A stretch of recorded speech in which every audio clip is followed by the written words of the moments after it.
Θες να σου πω τώρα κάτι? Λέγε πράγματα. Το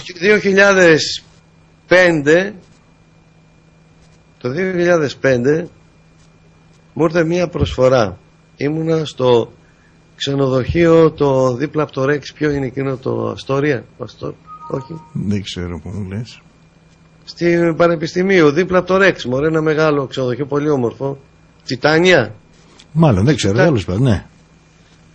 Εκεί ήμουνα και μας ήρθε μία προσφορά να μου δώσουν 4 εκατομμύρια ευρώ στην Ελλάδα, να μην εμφανιστώ πουθενά πια, τα βιβλία μου να μην εμφανιστούν πουθενά πια και ό,τι θέλω εκτός Ελλάδος ελεύθερα. Και τι έκανες εσύ? Εσύ τι λες? Αφού βλέπεις πίσω μου έχω σκοτάδια. Εσύ τι λες να κάνω? Ρε Παναγιώτη, γιατί όλα αυτά? Τι λένε αυτά τα βιβλία σου με τόσο που ενοχλεί? Ρε Κώστα, δεν καταλαβαίνεις ότι εγώ έχω δώσει τη ζωή μου να υπηρετήσω την αλήθεια και τον Έλληνα, το φως?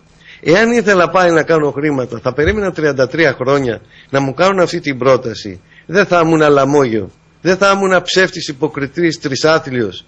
Και γιατί να πεις, εντάξει, μπορεί να μην ήμουν τρισάθλιος ούτε υποκριτής. Γιατί, αφού ήθελα λεφτά, να μην κάτσω εκεί που ήμουνα? Δηλαδή έπρεπε να κάνω 33 χρόνια αγώνα και να έρθω να μου κάνουν την πρόταση και να πω ναι, φέρτε τα? Γιατί? Αφού τα ιδανικά τα δικά μου είναι πέραν των χρημάτων.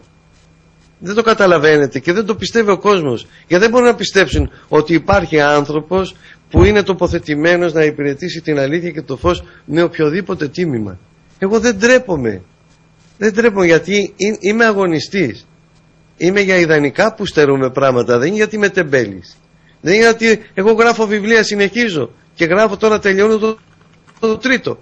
Αν έπαιρνες όμως... Εάν ήμουν τεμπέλης, θα καθόμουν να ασχοληθώ με άλλα πράγματα, να περνάω καλά, ναι, πώς να οικονομήσω. Αν έπαιρνες τα 4 εκατομμύρια και έφευγες από την Ελλάδα, όπως σου λέγανε, θα μπορούσε από μια οποιαδήποτε χώρα να στέλνεις τα βιβλία σου εδώ από άλλη χώρα και να μην παρακαλάς τον Αγγελάτο, τον κάθε μαλάκα, τον κάθε Αγγελάτο. Δεν πειράζει, επειδή για μένα ήταν θέμα τιμής, δηλαδή πάνε να με εξαγοράσουν και εγώ πάω να απορρνεύσω το πνεύμα μου. Δηλαδή πουλάω την πνευματικότητά μου με λεφτά. Παίρνω τα λεφτά και φεύγω. Όχι, λεφτά δεν είναι στους φτωχούς. Εκείνη τη στιγμή εγώ είμαι πόρνος στον εαυτό μου. Όχι, ρε Παναγιώτη. Ξεπούλησα τα ιδανικά μου για χρήμα. Ακριβώς πόρνος. Ξεπούλησα την ψυχή μου για χρήμα. 4 εκατομμύρια. Για νεκρή ύλη. Φυτικό πορτό και μελάνι. Μετά εγώ θα πω τι? Χαλάλι μου τα 33 χρόνια αγώνα. Οικονομήσαμε. Τι λες ρε Μιλώνα? Ναι, 4 εκατομμύρια θα τα μοιραστούμε μεταξύ μας, θα δώσουμε και στον κόσμο. Βάλε ρε Κωστάκη λίγο να δεις τη Μαρία από την Πάτρα το 86, να θυμηθείς λίγο τι έλεγε ο Εωσφόρος μέσα από τη Μαρία τη δυστυχισμένη. Το θυμάμαι. Μου κλέβεις τις ψυχές, αλλά εγώ θα βάλω τους δικούς σου να σε ξεφτυλίσουν. Εγώ λοιπόν με αυτό που κάνω, του κλέβω τις ψυχές, καταλαβαίνεις τι ζημιά έχουν πάθει αυτοί με τη δική μου παρουσία και υπηρεσία.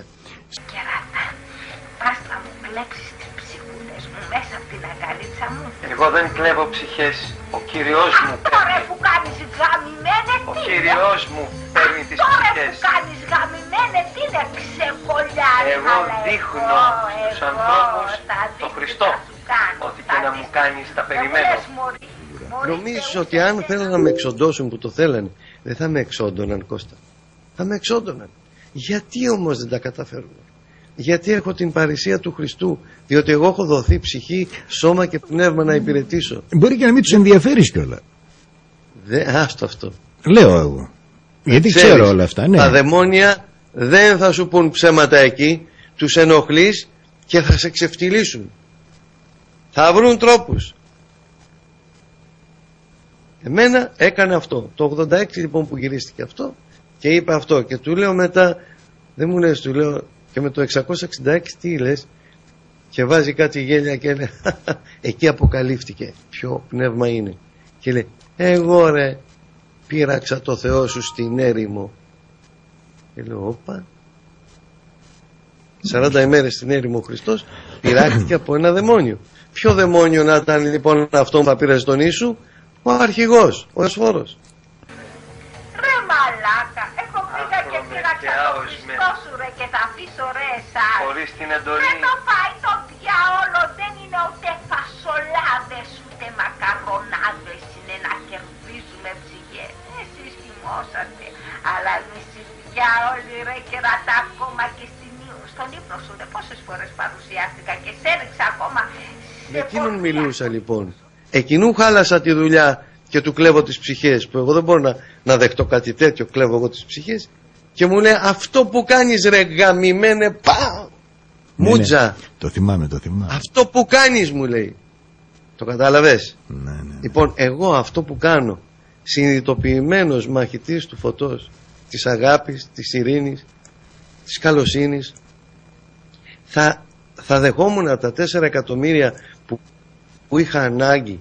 Δεν ξέρεις ότι θα σε δελεάσει στην ανάγκη σου. Ναι ρε παιδί, πάρ' τα 4 εκατομμύρια, δώσε μου τα μένα να τα χειριστώ εγώ. Η τιμή σου. Να τα χειριστώ εγώ, τι σε νοιάζει εσένα.